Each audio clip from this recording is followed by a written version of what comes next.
আসসালামু আলাইকুম। কেমন আছেন ভাই? ওয়ালাইকুম আসসালাম।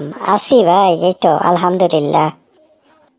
তা আপনার দিনকাল এখন কেমন যাইতেছে ভাই?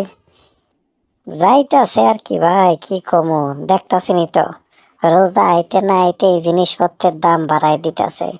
এইসব সিন্ডিকেট যে কবে আমগো দেশ থেকে দূর হইব।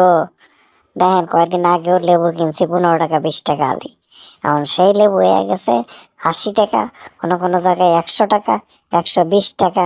এটা কোনো কথা? মানুষ যে রোজার মাসে একটু শান্তি মতো ইফতারি করব, সেই উপায়টা পর্যন্ত নাই।